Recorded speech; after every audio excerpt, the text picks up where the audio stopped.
teacher and author of the YA series The Elementals and the trilogy The Lucia Chronicles. This is a, hold on, here we go, YA book review of Vassa in the Night. I want to pronounce it Vassa, but I received this as part of Uppercase Box, and there was a video with Sarah Porter, who's the author, and she said Vassa, I believe. Vassa, tomato, tomato, maybe. So this book is very weird, and it follows very loosely a Russian folktale. As part of the Uppercase Box, they did have a link to a shortened version of the fairy tale or folktale, and I would say at the beginning followed along, and then the ending does not.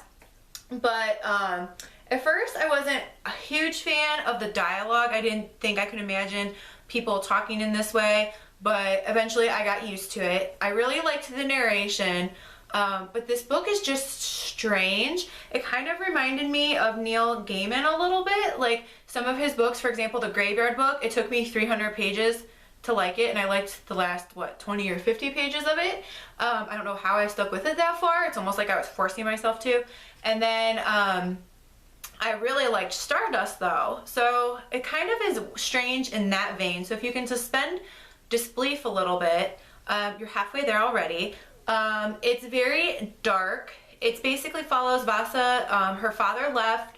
Her stepmother doesn't really care for her because she thinks she's like a spoiled brat. Vassa's mother has passed away, and her mother was like a really eclectic artist, kind of like a dominating personality.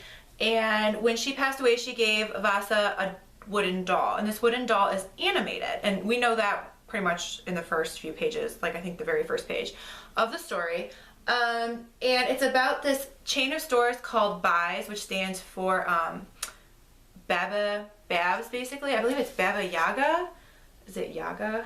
Sorry, I think that's what it stands for. Either way, it stands for the witch's name. And the witch beheads thieves and then takes their heads and puts it on a spike as the fence around the store. The store is really strange. It like dances on chicken legs, which is actually part of the original Russian folktale, and it has all these strange products inside.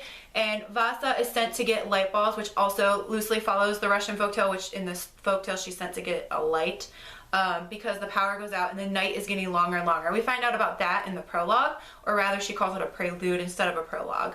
And then Vassa is caught stealing, which I'll let you discover that for yourself, and she's given 3 tasks. And along the way, she makes a lot of friends, and Vassa's kind of like an anti-hero. There's a weird scene with some of her mother's paintings, and I still haven't been able to figure that out. So if you know what that's about, can you let me know, because the symbolism is totally lost on me. And there is happily ever after, which made me feel good considering how weird and dark the story was. But Vassa learns a lot about herself, and the general theme is that, you know, you should love your whole self, even the bad parts of yourself. And it kind of raises the question as to, you know, is anyone all good or all bad? So for me, this was like 3.5 stars. It was really strange, which isn't what bothered me. I'm not actually sure what bothered me. There's just something that didn't sit with me. I don't know if it's the whole painting thing and the thing with her mom, because to me, it's just like, I don't get it. You know, but I liked Vassa's development. You know, I kind of actually found the wooden doll like super annoying. You know, but that's just me, I guess. I mean, we all have something annoying about us, I suppose. So Vassa the Night, kind of dark, kind of strange, might be your thing. And then meanwhile, happy reading and happy writing.